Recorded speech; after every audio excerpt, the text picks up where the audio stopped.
Alors, bonjour Omar. Euh, Bonjour. Merci beaucoup d'avoir accepté de faire cette interview avec moi. Euh, donc, je vais te présenter rapidement avant de te poser quelques questions. Donc, tu t'appelles Omar Emilio Sposito.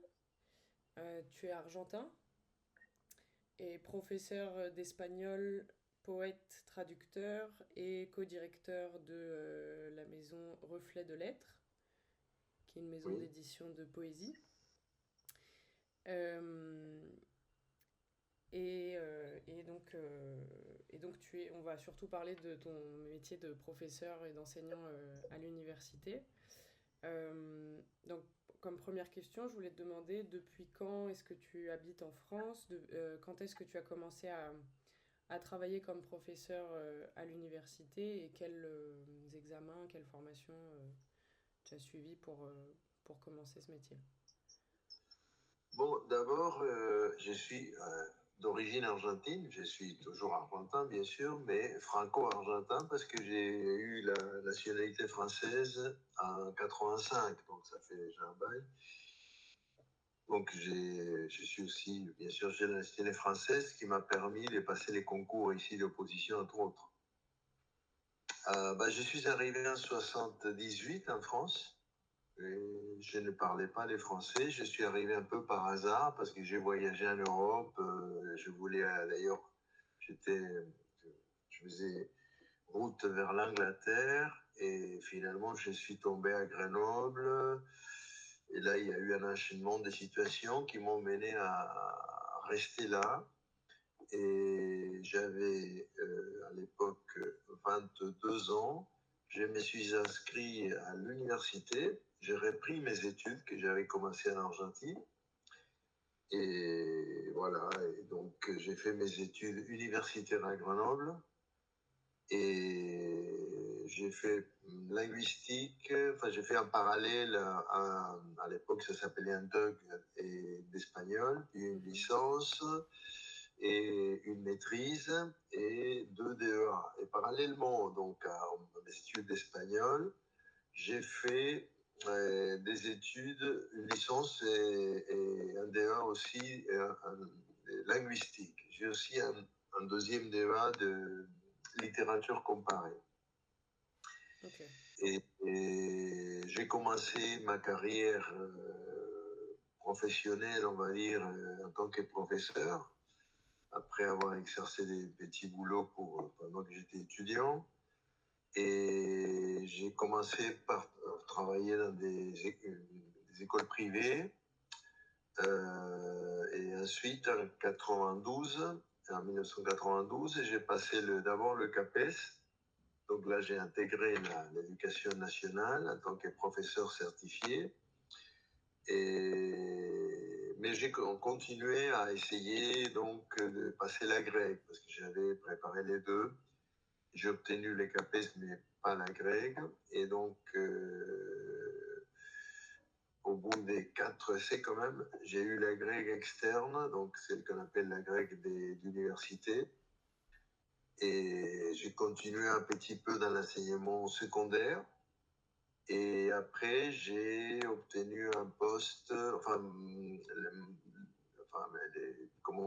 juste avant, j'avais continué, j'étais toujours dans le secondaire, mais j'ai fait aussi des cours à Paris 12, à l'université de Paris 12. Et à un moment donné, il y a un poste qui s'est libéré à la faculté des droits. Et voilà, j'ai postulé, j'ai été pris et là j'ai quitté l'enseignement secondaire en 2002 et je me suis occupé uniquement de l'université, à la faculté des droits. Mais enfin, je faisais quand même pas mal de cours aussi à heures supplémentaires et dans le département d'espagnol où j'ai donné des cours des civilisations espagnoles 19e et 20e siècle. Et parce que j'ai enseigné plus l'histoire et la traduction que la littérature. En fait, j'ai jamais fait des cours vraiment de littérature. Et Et donc, tu as enseigné en droit, dans des filières de droit. Alors, Recevoir? c'était mon poste officiel, on va dire, la faculté des droits, où j'avais tous les niveaux. Et pour les étudiants, pour les juristes, on va dire, qui devaient choisir une langue vivante. Donc, la plupart choisissaient l'anglais, mais j'avais toujours une bonne centaine d'étudiants en première année. Donc, j'avais 4 TD, 4 groupes en première année, 2 groupes parce que ça se rédigeait, enfin, il y avait un filtre en deuxième année, ensuite 1 ou 2 groupes en troisième année, où je faisais aussi un cours magistral d'introduction au droit espagnol, et après les masters. Voilà. Et j'avais aussi les étudiants de la filière Jean Monnet. C'est une filière des juristes internationaux, on va dire. Donc j'avais pas mal des groupes. J'étais les seuls professeurs d'espagnol, mais en plus je faisais d'autres heures parce que cela m'intéressait aussi d'être en contact avec des hispanistes. Parce que c'était un autre niveau. Bien que les étudiants de droit étaient très sérieux, que j'ai eu des bons étudiants en droit aussi, mais enfin, évidemment, c'était pas la même exigence. Ouais. Mais tu étais le seul professeur parce qu'il y avait qu'un seul poste ou parce qu'il y avait un... Ah non, enfin, j'étais les seuls professeurs parce que j'étais en fait, j'avais les statuts de Prague. Hein. C'est un statut qui, à une époque, était un peu confidentiel, mais après, c'est beaucoup développé parce que c'est très rentable pour les universités. Et c'est professeur agrégé, c'est ça qui veut dire Prague, professeur agrégé, non Ok. pas comme la ville, la capitale de la République tchèque. Donc, mais Prague, simplement, et ce sont des professeurs du secondaire détachés par le rectorat à l'université. Mais en fait, on reste attaché au rectorat, hein, mais on est, disons, titulaire à l'université. Il y a aussi, pour les certifiés, c'est beaucoup plus rare, la même chose, mais ça s'appelle PER, CE, professeur certifié. Voilà. Donc c'est un poste, et à mon époque, on était minoritaire, et après, je crois on était près des 60% Ah du oui, corps enseignant à Paris 12. Après, Paris 12 a changé des noms et est devenu l'UPEC. l'UPEC, donc Université Paris-Est et Créteil, voilà, qui est une grande université de l'Est parisien.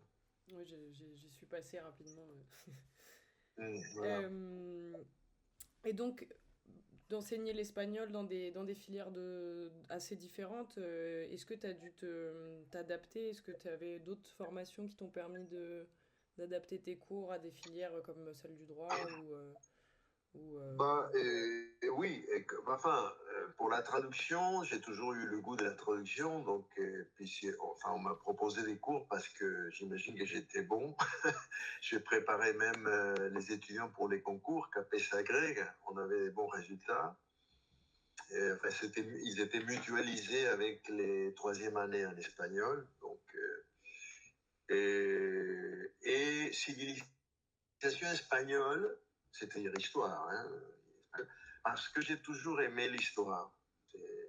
Voilà, j'ai beaucoup travaillé, bon, pour la grecque évidemment, parce que la grecque est un concours polyvalent, hein, c'est-à-dire qu'on a de la littérature, de la linguistique, de l'histoire, de la traduction, donc en fait, en thème version, etc. Il faut être un peu fort partout. Hein. Enfin, on permet une certaine faiblesse dans telle ou telle matière, mais en gros, il faut quand même bien, enfin, être prêt à affronter un enseignement, disons, pluridisciplinaire. Mais évidemment, après, on a un penchant, ou bien tout simplement, comme c'est souvent le cas, on prend ce qu'il y a.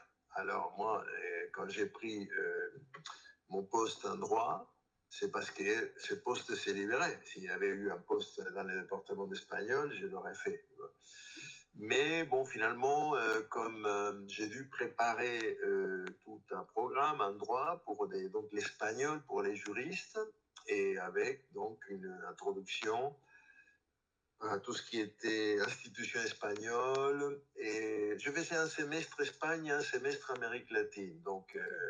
j'ai présenté les systèmes espagnols, les systèmes des régions autonomes.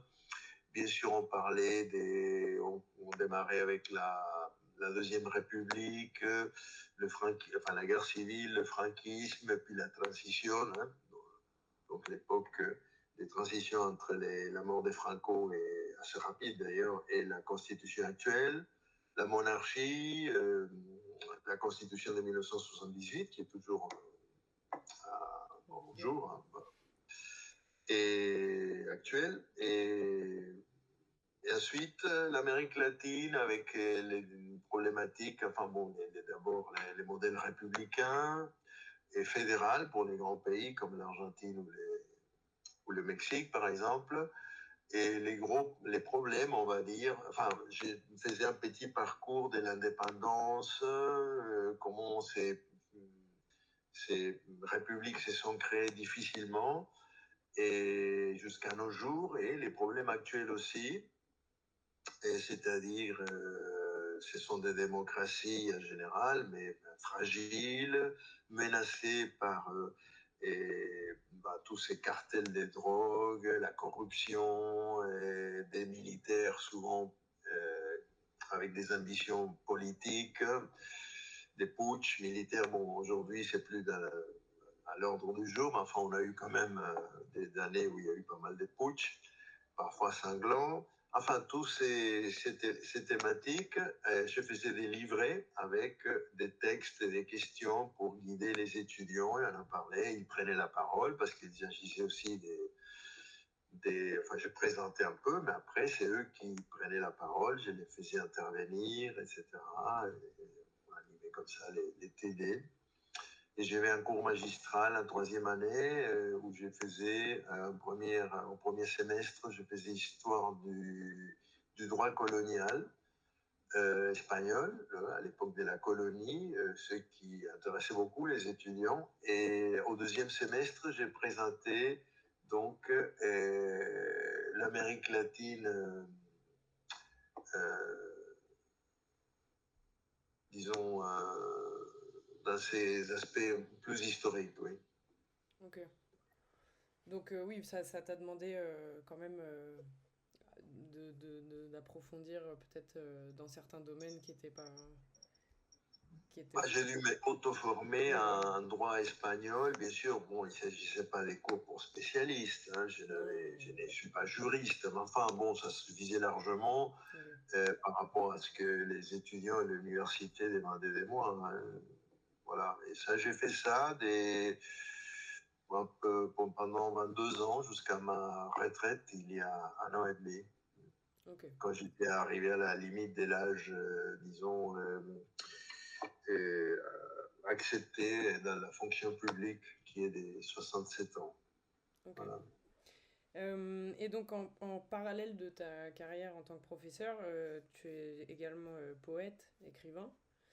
Et donc je voulais te demander quand est-ce que tu as commencé à écrire, comment est-ce que tu as réussi à, à combiner ton travail de traducteur et d'écrivain avec celui de professeur à l'université. Est-ce que ça a été compliqué? Est-ce que tu as dû prioriser parfois? Ou est-ce que tu as pu mener ces deux carrières en parallèle tranquillement? En fait, je suis un écrivain un peu tardif. J'ai commencé tôt, parce que quand j'étais en Argentine, j'étais adolescent, j'ai joué à la guitare. Et donc j'avais un groupe musical, des rock. Et nous composions nos propres chansons, on écrivait. Donc je me suis là à 16, j'avais 15, 16, 17 ans. Hein, j'ai commencé à m'exercer un petit peu en écriture avec ces vieilles ces chansons. Maintenant, elles sont très vieilles. Et puis quand je suis parti d'Argentine, j'avais 22 ans. J'ai commencé à écrire un petit journal et puis des impressions. J'ai commencé à écrire à cet âge-là et en France aussi. Et donc j'ai commencé à écrire des poèmes vers mes 25, 26 ans, ce qui n'est pas trop tôt, hein. Donc c'est pour ça que j'ai dit que je suis un peu tardif. Et j'ai fait des petites éditions maison pour mes amis, voilà. Donc j'avais publié une dizaine de livres, des poèmes, mais de façon, on va dire, artisanale, dont j'ai encore quelques exemplaires. Et puis, très tard, en fait, en 2012, 12-13, par là, j'ai publié mon premier livre, sérieusement, dans une éditoriale en Argentine. Le premier livre qui s'appelait Sedes del Ser. Je ne sais pas si je l'ai pris là, parce que justement, pour montrer, je voulais le... Voilà. C'est celui-là. C'était mon... Je me fais la pub. C'était mon premier livre. Et où en fait, j'avais repris quelques poèmes historiques, qui certains avaient plus de 30 ans. J'ai fait un peu une espèce d'anthologie personnelle. Et j'avais ajouté à peu près la moitié des poèmes plus récents. Et ce livre, contre mon attente à moi, a eu un certain succès. Et donc, j'ai été lu par un grand poète argentin qui s'appelle Ricardo Herrera, qui m'a publié certains poèmes dans sa revue qui est toujours la revue la plus prestigieuse d'Argentine, Hablar de Poesía. Donc, c'est lui qui m'a un peu, comment dirais-je, élevé. Et dans la foulée, j'ai écrit un deuxième livre de poèmes, et donc, qui a été prologué par ce même Ricardo Herrera. Et puis voilà, après j'avais quelques poèmes que j'avais écrits directement en français. Et je les proposais, enfin j'ai connu grâce à une traduction que je faisais, j'ai connu les directeurs de publication de l'Harmattan, et je lui ai envoyé mes poèmes en français, il a aimé, donc l'Harmattan a publié mes poèmes il y a 4-5 ans dans un livre qui s'appelle « Vous n'y croyez pas si bien dire ». Donc ça, ce sont de mes poèmes en français. Et parallèlement, bon, maintenant j'ai 2 livres que je vais publier des poésies, et aussi j'ai des nouvelles. Je prépare aussi un livre de nouvelles maintenant. Maintenant, il est plus facile pour moi de les publier parce que je suis plus dans le circuit, on va dire. Ça, voilà. Et donc, c'est venu plus tard, c'est-à-dire que là, aujourd'hui, tu as plus de temps pour écrire peut-être, mais... Oui, depuis la retraite, oui, mais enfin, quand même, l'enseignement m'a toujours laissé un peu de temps libre, et puis j'ai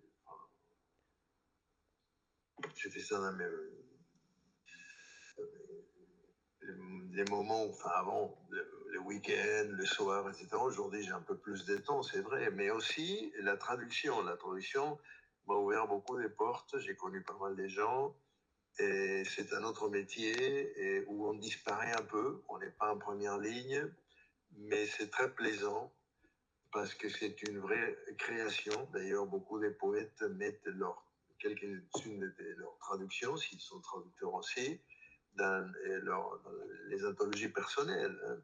Et Montale l'a fait, par exemple, Sava aussi, enfin, les grands poètes italiens, parce qu'ils considèrent que c'est une création, bien sûr, plus encadrée, plus limitée peut-être, mais ça reste une création. Et donc, j'étais déjà dans la traduction auparavant, dans la traduction littéraire, pour des raisons professionnelles.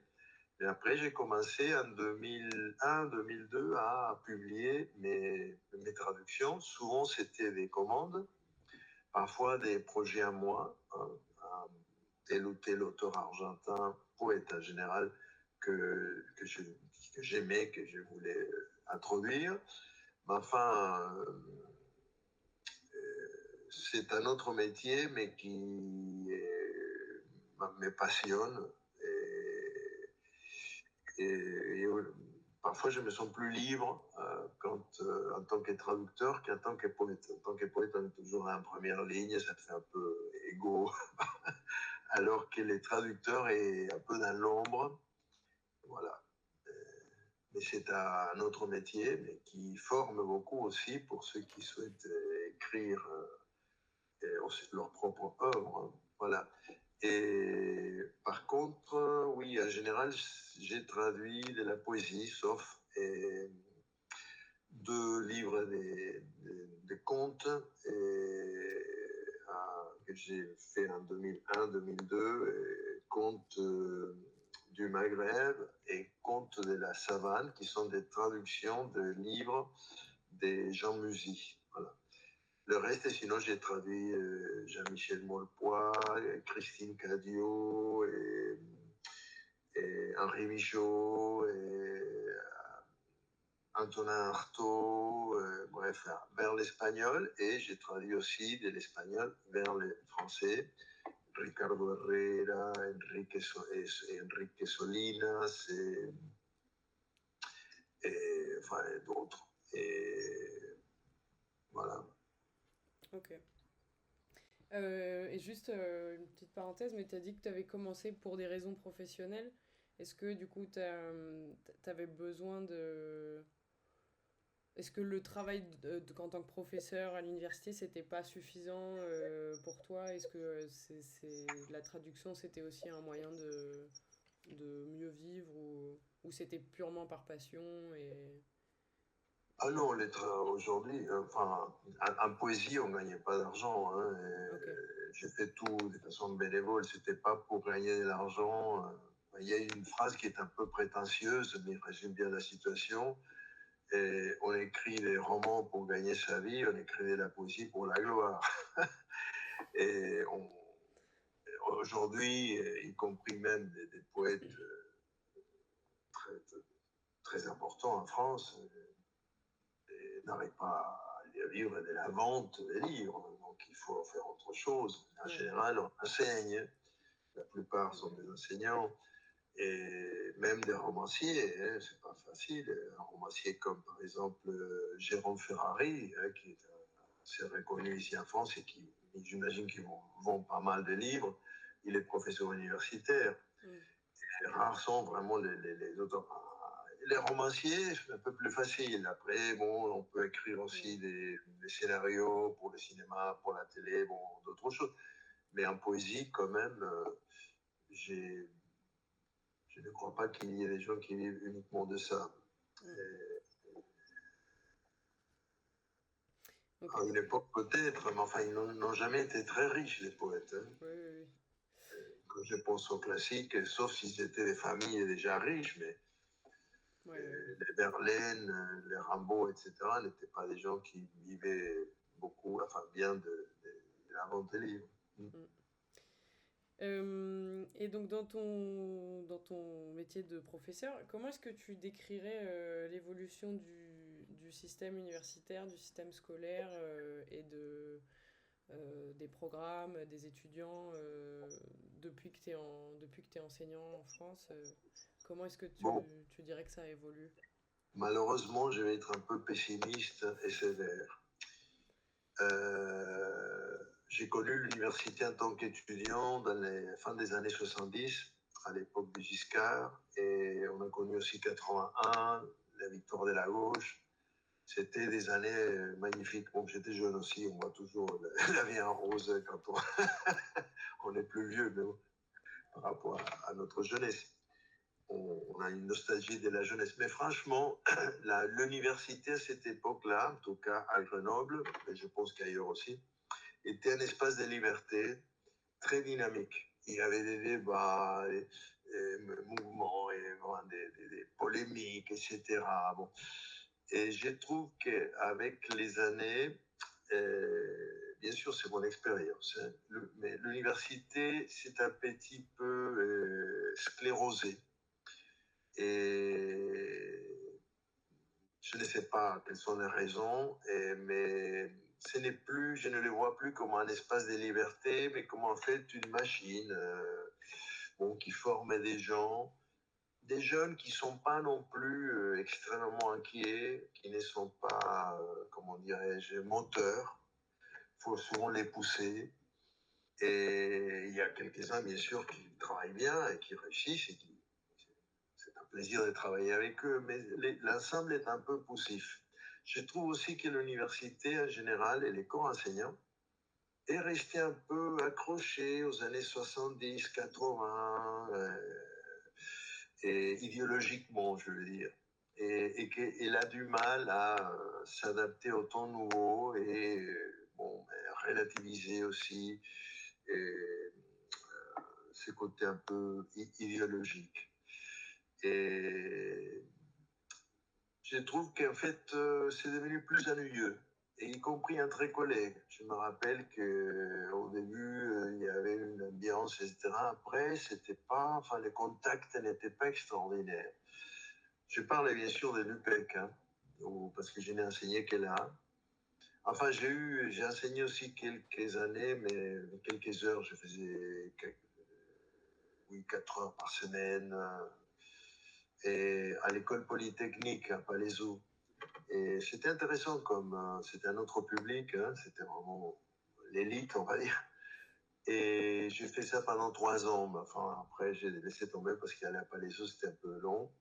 Mais enfin, sinon, mon expérience, c'est l'UPEC. Et puis les secondaires, la première partie de ma carrière. Et c'est ça, je trouve que l'université est un peu poussive et qu'elle a du mal à trouver son chemin entre une modernité et puis aussi, comment dirais-je, une lecture euh, plus idéologique. On ne sait pas très bien où on la situe, hein. Et mais je trouve qu'elle manque de dynamisme et que les étudiants y vont un peu en pilote automatique. Pour se former, c'est normal, pour avoir un métier, oui. Mais avant, c'était plus un lieu de liberté, ce que je ne trouve pas aujourd'hui. C'est pas qu'on nous empêche de parler, c'est qu'en fait, on dirait qu'il n'y a pas grand-chose à dire. Et c'est ça. Personne ne nous a... Moi, j'ai jamais été censuré, non? Mais il y a quelque chose de un peu le tristounet. C'est peut-être aussi l'époque, hein, et bon, mais c'est ma vision c'est la vision de quelqu'un d'âgé qui a connu d'autres périodes, et c'est vrai que nous sommes parfois nostalgiques de notre jeunesse et qu'on voit tout plus joli avant. Mais bon, voilà. Ok. Et comme dernière question, je voulais te demander, alors je sais que du coup tu fais pas forcément particulièrement de la littérature, mais en tant que poète, j'imagine que ça t'intéresse quand même comme sujet. Ouais, et je n'ai pas fait des cours de littérature à proprement parler. Ceci dit, un endroit où on travaillait sur des textes littéraires avec un vocabulaire juridique. Ouais. Donc, il y avait par exemple des procès, des crimes. Ouais. Par exemple, j'ai utilisé souvent des textes de Camus.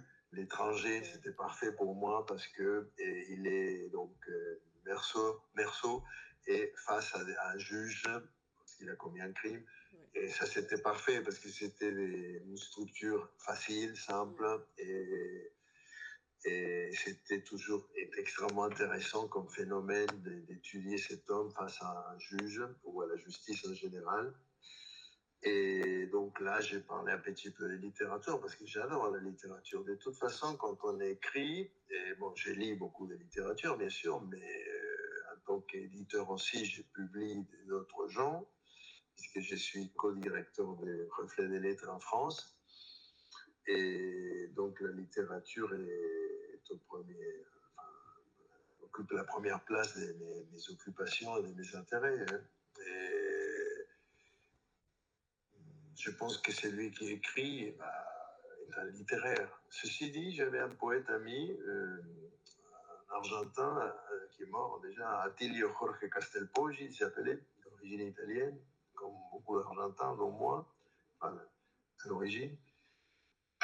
Il disait que la poésie, c'est pas de la littérature. Voilà.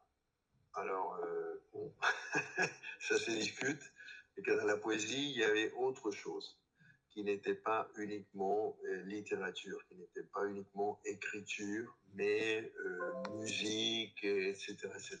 Donc,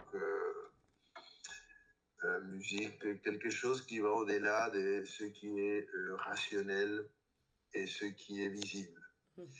Bon, on peut faire aussi débattre sur ça, hein, mais en fait, j'ai toujours été très intéressé par la littérature en tant que lecteur, en tant que qui est poète, mais aussi, comme je t'avais dit, j'écris des nouvelles. Et bientôt, je prépare donc, j'ai publié des contes, des nouvelles dans des revues. Mais là, je vais publier un livre avec les nouvelles. Et là, c'est vraiment de la narrative qui est une autre histoire complètement différente de la poésie en tant qu'écrivain. Et donc en tant que déjà en tant que lecteur, mais aussi donc en tant qu'écrivain, euh, quel futur tu imagines pour la littérature à l'époque, enfin pour l'avenir, à l'ère du numérique et de l'intelligence artificielle, etc., et des très gros changements qu'on est en train de vivre, quelle place tu imagines pour la littérature? Comment est-ce que tu penses qu'elle pourrait s'adapter ou est-ce qu'elle a besoin de s'adapter ou pas? Ah oui, c'est un monde nouveau, hein. C'est-à-dire que je connais quelques jeunes poètes de ton âge, par exemple, et qui travaillent uniquement sur Internet et qui publient dans des réseaux spécialisés en poésie, etc. Et je crois qu'il y a une rupture entre ma génération et les générations plus jeunes. Et moi, je suis encore à publier des livres, mais on vend très peu. Et il y a des jeunes aujourd'hui qui quasiment ne lisent jamais un livre. Alors qu'à l'époque, c'était la lecture, c'était les livres. Aujourd'hui, la lecture, c'est autre chose. Tout est devenu plus éphémère, plus rapide, plus court. Plus court. Quand parfois, j'ai faisais lire, j'ai conseillé, j'ai donné une bibliographie à mes étudiants avec les livres que nous avions dans la belle bibliothèque de droit de l'université ou dans l'énorme bibliothèque, là je parle de la faculté de droit, mais il y avait l'énorme bibliothèque de l'UPEC qui est colossale, très riche. Et quand on disait, on demandait aux étudiants de lire 3 ou 4 livres, enfin, ils regardaient horrifiés. Comment est-ce que je vais lire quelque chose d'aussi long? Enfin, ils ne l'imaginaient même pas. Et donc, j'imagine que mes collègues enseignants, maintenant, travaillent autrement. En plus, maintenant, il y a l'intelligence artificielle, c'est-à-dire qu'on ne sait pas qui fait quoi, qui dit quoi. Je suis un peu dépassé, je travaille un peu à l'ancienne encore, c'est-à-dire en publiant des livres. Là, on a un stand au marché de la poésie, par exemple, et à Place Saint-Sulpice, au mois de juin. Et là, cette année, si tu veux venir, c'est entre le 18 et les 22, entre les 18 et les 22 juin. Et donc, les lettres un stand. Et là, on expose nos livres, on vend très peu. Il y a des lectures, il y a des gens qui viennent, mais en fait, c'est des gens d'un certain âge, quelques jeunes. C'est des gens plus de ma génération qui viennent. Et donc, on est une espèce d'extinction. Hein. Aujourd'hui, ça s'est fait autrement, mais bon, je ne manipule pas l'outil informatique, et puis peut-être que les publics qui utilisent ce genre de réseau n'est pas un public qui puisse s'intéresser à ce que je fais, par exemple, ou ce que nous faisons à Reflet des Lettres, etc. Donc voilà, Donc c'est tu quand penses même qu'il y a une vraie rupture, une vraie rupture et total, qui... total, oui, oui, total. Mais par exemple, l'intelligence artificielle et Google, enfin, par exemple, a quasiment détruit la profession le métier des traducteurs. Aujourd'hui, par exemple, tous les traducteurs qui vivaient de ça, et les traducteurs techniques, non pas seulement littéraires, mais les traducteurs qui d'ailleurs n'étaient pas littéraires, qui étaient techniques, hein, j'ai connu, et il y avait même une association internationale des traducteurs, etc. Et les traducteurs ont perdu leur travail ces dernières 5-10 années, parce qu'il y a 10 ans, les traductions de Google étaient mauvaises. Mais maintenant, pour tout ce qui est technique, En poésie, c'est différent, hein, c'est difficile. Mais tout ce qui est technique et même littéraire, hein, aujourd'hui, on traduit directement des romans avec les programmes qui sont disponibles. Et il y a peut-être quelqu'un après qui jette un coup d'œil, voir s'il n'y a pas eu toujours quelque chose à corriger, mais en plus des correcteurs. Mais en fait, ceux qui vivaient de ça, parce qu'être traducteur, c'était un vrai métier. On n'est pas très riche, mais enfin quand même. Aujourd'hui, ça a quasiment disparu. Donc en fait, les temps changent, il y a des choses qui disparaissent, hein, et d'autres qui apparaissent, bien sûr. Mm. Mais ouais, on se demande du coup,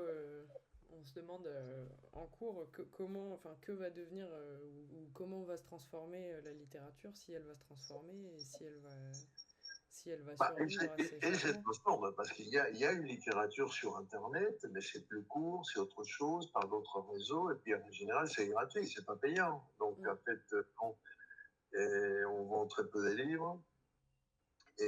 Mais aussi l'enseignement, c'est-à-dire je me demande si cette histoire d'avoir des universités, des espaces, des écoles, oui, parce qu'il faut garder les enfants. Si les gens travaillent, il faut que les enfants soient quelque part. Donc jusqu'au secondaire, je crois que ça va résister. Mais par exemple, les universités, aujourd'hui, on y va tous au même moment. En fait, on pourrait faire tout ça. D'ailleurs, pendant la pandémie, on l'a fait. Je faisais des cours en ligne, mais je peux faire un cours en ligne pour 40 000 personnes. Mm. Donc, ça peut évoluer jusqu'à la disparition, par exemple, des universités, et que tu deviendrais du téléenseignement. Mais le téléenseignement n'a pas des limites numériques, donc on n'a pas besoin d'avoir un professeur pour, par exemple, 40 étudiants. Mm. On va avoir un professeur pour 40 000. Et donc, je ne sais pas si on aura à l'université, parce que c'est vrai qu'il faut garder les jeunes. Et donc, ça, je pense qu'il y aura plus de résistance parce que les parents vont toujours travailler et les enfants doivent aller à l'école, c'est socialisé, etc. Mais l'université, je ne sais pas, hein. Mais là, par exemple, en droit, il y a eu une évolution. Et depuis que j'ai quitté mon poste, maintenant, les premières années, on les a envoyés à l'espagnol dans un réseau, enfin une application, où en fait, ils font des tests, des QCM, enfin, etc., avec des petites questions, mais c'est complètement déshumanisé, et c'est une entreprise privée qui fait ça, payé par l'université. Donc, en fait, on a été remplacé par ces genres de structures. Et les étudiants n'ont plus les cours présentiels. Ils font ça soit à l'université dans une salle, soit chez eux, etc. Mm. Et ils les font en anglais aussi. Ils l'ont en anglais, première année. Ils l'ont fait pour la première année. Mais enfin, c'est déjà quand même, ça concerne tous les étudiants en droit. Mm. Ça fait 1200 étudiants en première année. Ouais, quand même. Et donc, je pense que c'est une évolution forte et qui va s'accentuer et aller dans ce sens. Oui. Mm. Ok. Bon, eh ben, merci beaucoup. J'ai plus de questions. D'accord. Merci beaucoup pour ton temps et puis ben, bon courage pour ton recueil de nouvelles. Merci. Je vais te tenir au courant. Mais j'espère aussi que ce que j'ai dit soit un intérêt quelconque pour ton travail, hein. Oui, oui. Et voilà. Ben, merci À beaucoup. bientôt. À bientôt. Au revoir. Au revoir.